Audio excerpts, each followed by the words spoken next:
Invisible Man by H.G. Wells. Chapter 19.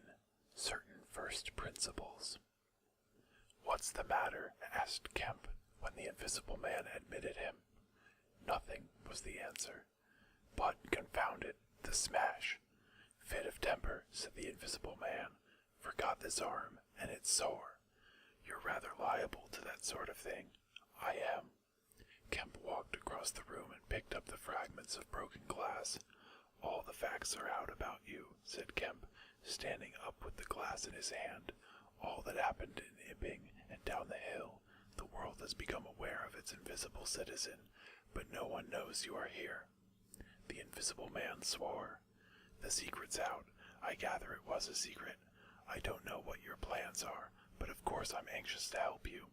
The Invisible Man sat down on the bed. "There's breakfast upstairs," said Kemp, speaking as easily as possible, and he was delighted to find his strange guest rose willingly.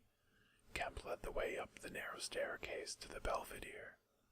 "Before we can do anything else," said Kemp, "I must understand a little more about this invisibility of yours." He had sat down, after one nervous glance out of the window, with the air of a man who has talking to do. His doubts of the sanity of the entire business flashed and vanished again as he looked across to where Griffin sat at the breakfast table, a headless, handless dressing gown, wiping unseen lips on a miraculously held serviette. "It's simple enough and credible enough," said Griffin, putting the serviette aside and leaning the invisible head on an invisible hand. "No doubt, to you, but," Kemp laughed. "Well, yes. To me it seemed wonderful at first, no doubt, but now, great God, but we will do great things yet. I came on the stuff first at Chesiltoe." "Chesiltoe? I went there after I left London. You know I dropped medicine and took up physics." "No, well, I did. Light fascinated me." "Ah, optical density. The whole subject is a network of riddles, a network with solutions glimmering elusively through. And being but 22 and full of enthusiasm, I said, I will devote my life to this. This is worthwhile. You know what fools we are at 22. "Fools then or fools now," said Kemp, "as though knowing could be any satisfaction to a man. But I went to work, like a slave, and I had hardly worked and thought about the matter 6 months before light came through one of the meshes suddenly, blindingly. I found a general principle of pigments and refraction, a formula, a geometrical expression involving 4 dimensions. Fools, common men, even common mathematicians, do not know anything of what some general expression may mean to the student of molecular physics. In the books that tramp has hidden, there are marvels, miracles. But this was not a method, it was an idea that might lead to a method by which it would be possible, without changing any other property of matter, except in some instances colors, to lower the refractive index of a substance, solid or liquid, to that of air, so far as all practical purposes are concerned." "Phew," said Kemp, "that's odd, but still I don't see quite. I can understand that thereby you could spoil a valuable stone, but personal invisibility is a far cry." "Precisely," said Griffin, "but consider, visibility depends on the action of the visible bodies on light. Either a body absorbs light, or it reflects or refracts it, or does all of these things. If it neither reflects nor refracts nor absorbs light, it cannot itself be visible. You see an opaque red box, for instance, because the color absorbs some of the light and reflects the rest, all the red part of the light, to you. If it did not absorb any particular part of the light, but reflected it all, then it would be a shining white box. Silver. A diamond box would neither absorb much of the light nor reflect much from the general surface, but just here and there where the surfaces were favorable, the light would be reflected and refracted, so that you would get a brilliant appearance of flashing reflections and translucencies, a sort of skeleton of light. A glass box would not be so brilliant, not so clearly visible, as a diamond box, but there would be less refraction and reflection. See that? From certain points of view you would see quite clearly through it. Some kinds of glass would be more visible than others. A box of flint glass would be brighter than a box of ordinary window glass. A box of very thin common glass would be hard to see in a bad light because it would absorb hardly any light and refract and reflect very little. And if you put a sheet of common white glass in water, still more if you put it in some denser liquid than water, it would vanish almost altogether, because light passing from water to glass is only slightly refracted or reflected, or indeed affected in any way.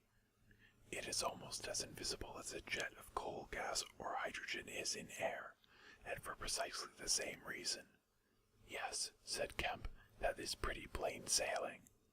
And here is another fact you will know to be true. If a sheet of glass is smashed, Kemp, and beaten into a powder, it becomes much more visible while it is in the air. It becomes at last an opaque white powder. This is because the powdering multiplies the surfaces of the glass at which refraction and reflection occur. In the sheet of glass there are only two surfaces. In the powder the light is reflected or refracted by each grain it passes through, and very little gets right through the powder. But if the white powdered glass is put into water, it forthwith vanishes. The powdered glass and water have much the same refractive index. That is, the light undergoes very little refraction or reflection in passing from one to the other. You make the glass invisible by putting it into a liquid of nearly the same refractive index. A transparent thing becomes invisible if it is put in any medium of almost the same refractive index. And if you will consider only a second, you will see also that the powder of glass might be made to vanish in air. If its refractive index could be made the same as that of air, for then there would be no refraction or reflection as the light passed from glass to air. Yes, said Kemp, but a man's not powdered glass.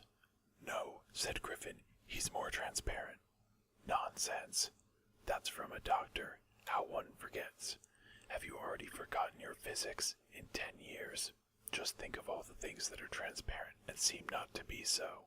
Paper, for instance, is made up of transparent fibers, and it is white and opaque only for the same reason that a powder of glass is white and opaque.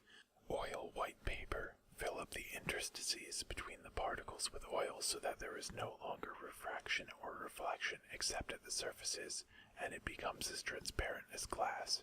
And not only paper, but cotton fiber, linen fiber, wool fiber, woody fiber, and bone, Kemp, flesh, Kemp, hair, Kemp, nails, and nerves, Kemp, in fact the whole fabric of a man except the red of his blood and the black pigment of his hair are all made up of transparent, colorless tissue.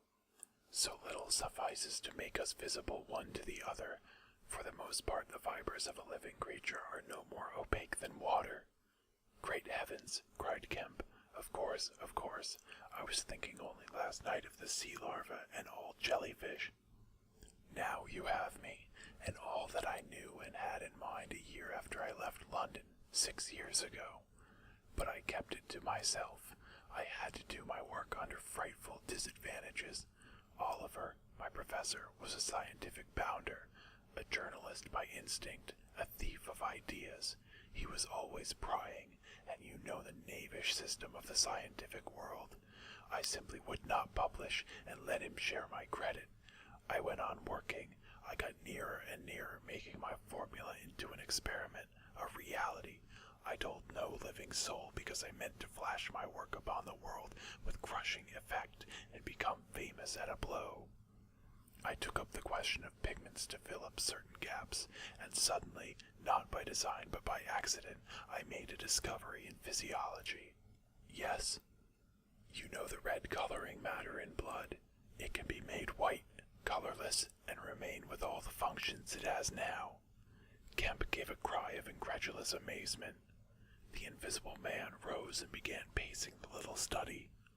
You may well exclaim, I remember that night. It was late at night. In the daytime one was bothered with the gaping silly students. And I worked and then sometimes till dawn. It came suddenly, splendid and complete in my mind. I was alone. The laboratory was still, with the tall lights burning brightly and silently. In all my great moments I have been alone. One could make an animal, a tissue, transparent. One could make an invention invisible, all except the pigments. I could be invisible, I said, suddenly realizing what it meant to be an albino with such knowledge. It was overwhelming. I left the filtering I was doing and went and stared out of the great window at the stars. I could be invisible, I repeated. To do such a thing would be to transcend magic, and I beheld, unclouded by doubt, a magnificent vision of all that invisibility might mean to a man. The mystery, the power, the freedom. Drawbacks I saw none. You only have to think. And I, a shabby, poverty-struck, hemmed-in demonstrator, teaching fools in a provincial college, might suddenly become this. I ask you, Kemp, if you, anyone, I tell you, would have flung himself upon that research. And I worked 3 years, and every mountain of difficulty I toiled over showed another from its summit.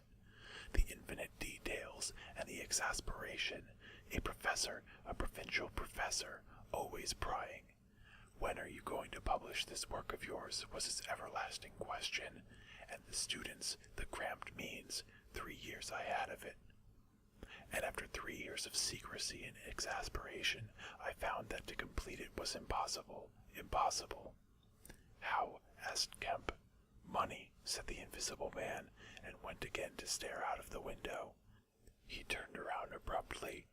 I robbed the old man. Robbed my father. The money was not his, and he shot himself.